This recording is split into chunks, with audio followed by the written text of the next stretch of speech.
আদালতের নির্দেশে চাকরি খোয়াতে হয়েছিল প্রাক্তন শিক্ষা প্রতিমন্ত্রী পরেশ অধিকারীর কন্যা অঙ্কিতা অধিকারীকে। এই বিষয়টি নিয়ে তোলপাড় হয়েছিল রাজ্য রাজনীতি।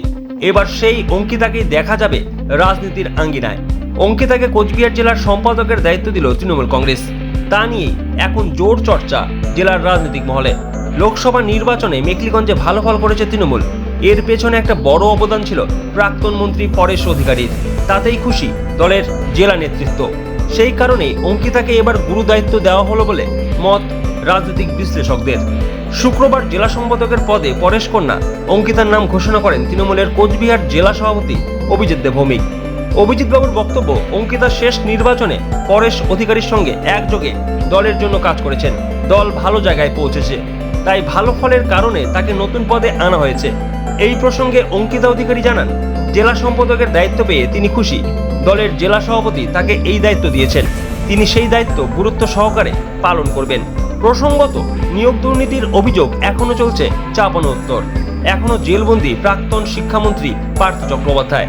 পার্থবাবুর তৎকালীন ডেপুটি ও মন্ত্রী পদ হারিয়েছেন, চাকরি হারিয়েছেন পরেশের মেয়ে অঙ্কিতাও। এবার একেবারে নতুন পদ পেয়ে রাজনীতি করবে পরেশ কন্যা। এই বিধানসভা কেন্দ্রে আমাদের বিধায়ক প্রাক্তন মন্ত্রী পরেশ অধিকারীর মেয়ে অঙ্কিতা অধিকারী, তিনি এই বিধানসভায় গত নির্বাচনে সামনে দাঁড়িয়ে উনি লড়াই করেছেন। ওনাদের পরিবারে একটি দুর্ঘটনা ঘটেছে। পরেশ অধিকারীর সুযোগ্য সন্তান ডক্টর, তার ছেলে, তার অকাল প্রয়াণ হয়। তো তার ফলে বাবার সাথে রাজনীতির এই আঙ্গিনায় অঙ্কিতাকে অনেকটাই সময় দিতে হচ্ছে এবং তার ফলে অঙ্কিতাকে আমরা তার রেজাল্ট দিয়েছেন তিনি, এবং গত নির্বাচনে আমরা এই বিধানসভা কেন্দ্রে জয়ী হয়েছি। মেখলিগঞ্জের মানুষ আমাদের দলের পাশে থেকে, পরেশ অধিকারীর পাশে থেকে তারা এই রায় দিয়েছেন। সেই রায়কে আমরা স্বাগত জানিয়েছি। আমাদের জয়ে আমরা আনন্দিত, এবং যার জন্য অঙ্কিতা অধিকারীকে আমরা দলের সেক্রেটারি হিসেবে, জেলা তৃণমূল কংগ্রেসের সম্পাদিকা হিসেবে আমরা আজকে নিয়োগপত্র দিচ্ছি। দলের নতুন দায়িত্ব।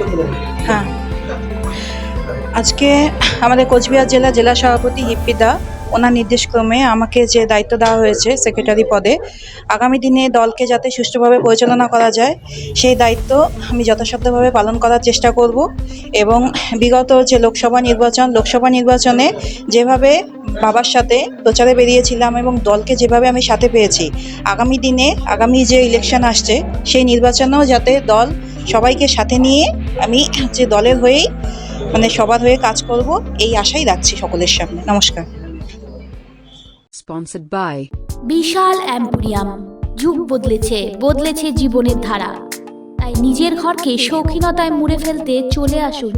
Co-sponsored by